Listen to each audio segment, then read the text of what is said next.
السلام علیکم دوستو، یہ دیکھیں آپ کے سامنے یہ جو آگ لگی ہوئی نظر آ رہی ہے، یہ کوئی گھر نہیں ہے، یہ ایک سرکاری ادارہ ہے۔ کس چیز کا سرکاری ادارہ؟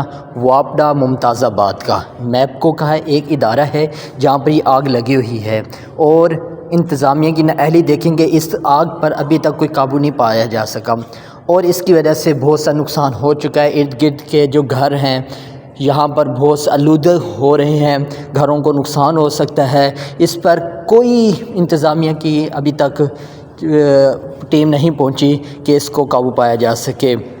یہ آگ کیوں لگی، کیسے ہوا، ابھی تک اس کی کوئی جانچ پڑتال نہیں کی گئی۔ انتظامیہ خاموش ہے۔ آخر ایسا کیوں ہوتا ہے؟ پاکستان میں ایسا ہونا ہوتا ہے؟ کیا پاکستان بنا ہی اس وجہ سے ہے؟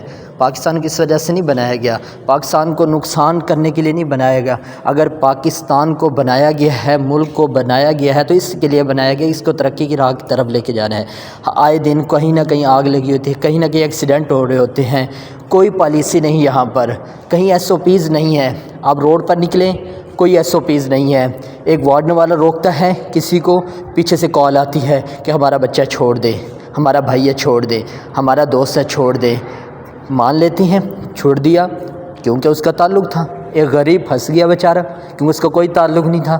امیر سے امیر تر، غریب سے غریب تر ہوتا جا رہا ہے۔ پستہ پسنے والا کون؟ غریب، اور چکی سے جو بچ گیا وہ کون؟ امیر۔ تو میرے بھائیوں، ایسا نہیں ہونا چاہیے کہ ایک انسان کو چھوٹ دی جائے اور ایک انسان کو بالکل چھوٹ نہ دی جائے۔ اور زیادہ تر جو ایکسیڈنٹ ہوتے نظر آتے ہیں نا، غریب کے بچے نہیں ہوتے، یا امیروں کے بچے آتے ہیں۔ کیونکہ انہیں پتہ ہوتا ہے ہمیں روکنے والا کوئی نہیں ہے۔ اگر کوئی روکے گا، وارڈن والا کوئی روکے گا، اب ہمارا کوئی نقصان بھی ہوتا ہے، کوئی چیز ٹوٹتی بھی ہے، گاڑی کا نقصان ہوتا ہے، تو ہمارے والدین پیچھے سپورٹ کرتے ہیں۔ غریب کو پتہ ہے میری ایک سائیکل کا ایک تار بھی ٹوٹ گئی نا، تو اس کو جڑوانے والا کوئی نہیں ہے، اس کے پاس پیسے نہیں ہیں اتنے، اس کے پاس تو ایک ٹائم کی روٹی کھانے کے لیے پیسے نہیں ہیں۔ اور یہ دیکھیں اداروں کو آگ لگی ہوئی ہے، اور آگ پر کوئی قابو نہیں پا جا سکا۔ اور ارد گرد یہ دیکھیں تاریں ہی ہیں، اور آپ کو پتہ ہے الیکٹرانکس چیزیں ہوتی ہیں، یہاں پر تو آگ ویسے ہی آنے کی دیر ہوتی ہے، بھڑک جاتی ہے۔ تو میں آپ تمام دوستوں سے درخواست کروں گا کہ حکومت کو بھی چاہیے اور اداروں کو بھی چاہیے کہ اس کی طرف توجہ کریں۔ ایسا کیوں ہوا ہے؟ ایسا ہونا نہیں چاہیے تھا۔ اگر ایسا ہو ہی گیا ہے تو اس پر قابو کیوں نہیں پایا گیا؟ اس ٹیم تشکیل کیوں نہیں دے گی کہ اس کی وجہ کیا ہے؟ ہمارے ملازم بھائی کہاں تھے جو بر وقت کارروائی نہیں کر سکے؟ آخر ایمرجنسی یہاں پر لاگو کیوں نہیں ہوئی؟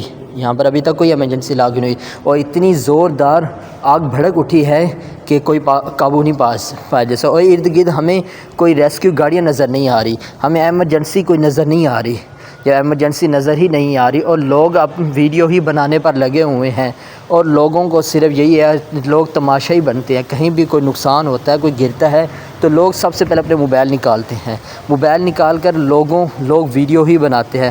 جب ان کا کام دیکھیں نا، جب ان کا کام ہی ویڈیو بنانا ہے تو پھر ظاہری بات پھر ایسے ہی چلنے دیں، لوگ تماشا ہی بنتے رہیں اور نقصان کرتے رہیں۔ آج کسی کا نقصان ہے، کل ہماری باری بھی ہوگی، ٹھیک ہے؟ تو اس کے لیے تیار رہیں۔ تو خدا نہ خواستہ ایسا ہو جائے تو پھر کیا کرنا چاہیے؟ ہمیں آگے بڑھنا چاہیے، اس کی مدد کے لیے آگے جانا چاہیے۔ ہم لوگ تماشے بن جاتے ہیں، فوراً جیب سے موبائل نکالتے ہیں، ہم تو فوری اس چیز کے لیے تیار کھڑے ہوتے ہیں کہاں ایسا انسیڈنٹ ہو اور ہم ویڈیو۔ ایسی صورتحال میں ہمیں چاہیے کہ لوگوں کی مدد کریں۔ میری آپ لوگوں سے درخواست ہے۔ جزاک اللہ خیرہ۔